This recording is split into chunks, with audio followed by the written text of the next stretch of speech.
So I asked my son to put some clothes in the dryer for me last night. I was like, please don't forget, because I need the clothes in the morning. And I get up pretty early, so I don't really have time to dry clothes in the morning. So he's like, I got you. I'm like, okay. So I stayed up pretty late anyways. I stayed up till like after midnight.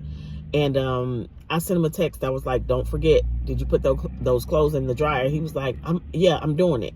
So I'm like, okay. So I left it at that. I trusted he was going to do it. And lo and behold, boys will be boys. I woke up this morning, and as soon as I go in my laundry room, if the lid to the washing machine is down, I know it's still closing there, because boys don't close lids. So if he had lifted it up to take the clothes out, he wouldn't have closed the lid. That's just how boys do, or men too. But anyway, to get back to the point, I immediately got angry because last week he and I, got into a bit of a dispute over something. And as a parent, I'm not going to dispute with the child. So he kind of got in a little bit of trouble. But all this week, I still been, showering him with love and trying to give him grace, because I'm just like, as a parent, a loving parent, you want to make sure your kids have their needs met and some of their wants.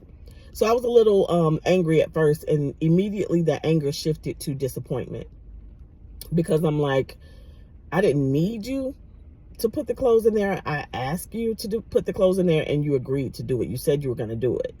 And I've trusted and believed that you were going to do it, even though there have been times I've asked him to do it and he fell asleep or whatever. But I just thought this time he was going to do it. So instead of me getting angry, like I said, I got disappointed. And so on my ride out of the house this morning, he leaves after I leave the house. So in the car, I was kind of reflecting on it and just kind of really feeling heavy, like, dang, like, why couldn't he have just done what he said he was going to do? Because that shifted my morning. I had to go, do some other things to try to adjust for that. And immediately I started thinking about, like, that's how we do God. Like, we'll tell him we're going to do something, or he asks us to do something, or he asks us not to do something, and we do it anyway. Or when he asks us to do something, we say we're going to do it and we don't. And God is slow to anger. The Bible talks about how he's slow to anger. We get so much grace and so much mercy every morning. We continue to say, God, I'm going to do this. I'm going to do this.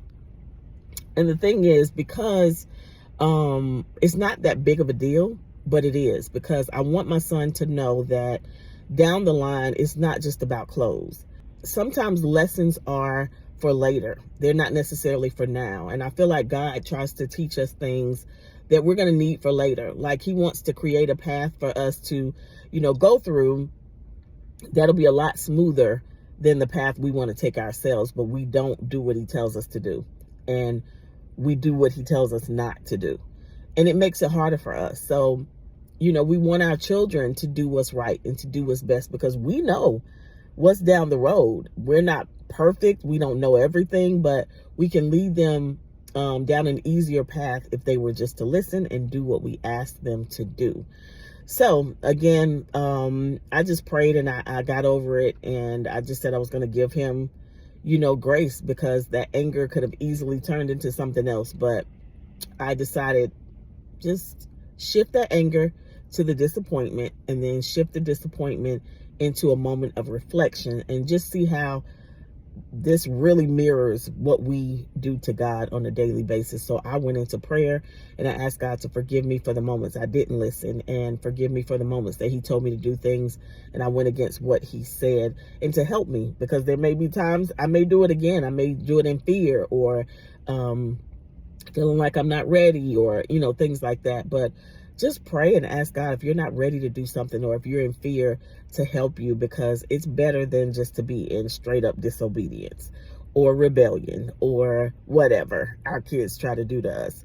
But that's it. I just wanted to share that with you guys today. I told him I was going to make this video not to shame him, because God doesn't want to shame us. And this was not to shame him. It was just to share with you guys. And I learned a lesson myself, and hopefully he's learning a lesson, and hopefully today you learned a lesson. Okay. I love y'all.